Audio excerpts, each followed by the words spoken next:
तर शिंदे सेनेचे मंत्री भरत गोगावले यांनी नारायण राणेंबाबत खळबळजनक वक्तव्य केलंय। राणेंनी मारामाऱ्या मर्डर केल्याचा उल्लेख त्यांनी आपल्या भाषणामध्ये केलाय। नारायण राणे हे एवढ्या उंचीवर सहजासहजी गेलेले नाहीत, अंगावर केसेस घेतल्या, जेलमध्ये गेले असं भरत गोगावले यांनी म्हटलंय। दुसरीकडे गोगावले यांचं वक्तव्य खरं आणि अगदी सत्य आहे असं विधान माजी आमदार वैभव नाईक यांनी केलंय।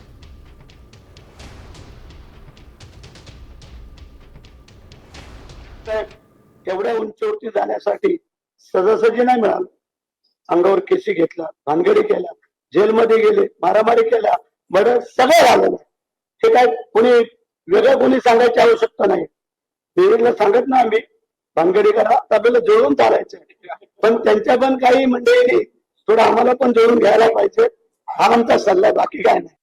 नारायणच्या बद्दल ते बोलले ते अत्यंत योग्य असं आणि खरं बोललेले आहे। खरं तर राणेंनी संघटना ह्या अशा गोष्टीतूनच वाढवली आहे। फक्त माझा भरत शेटना एवढाच सवाल आहे की तुम्ही काल शिंदे गटाची ताकद वाढवण्यासाठी जिल्ह्यात आलात, ज्याप्रमाणे राणेंनी मर्डर मारामारी करून पक्ष वाढवला, त्याचप्रमाणे तुम्ही इथल्या कार्यकर्त्यांना, त्यांच्या विरोधात असलेल्या पक्षाच्या नेत्यांना, कार्यकर्त्यांना मारामारी खून करून दडपून हा पक्ष वाढवण्याचा संकेत देण्यासाठी आला होता की काय, असा प्रश्न भरत शेटना माझा आहे। आता isakal.com आहे देशातील नंबर 1 ची मराठी न्यूज वेबसाईट। प्रत्येक अपडेटसाठी isakal.com ला नक्की भेट द्या।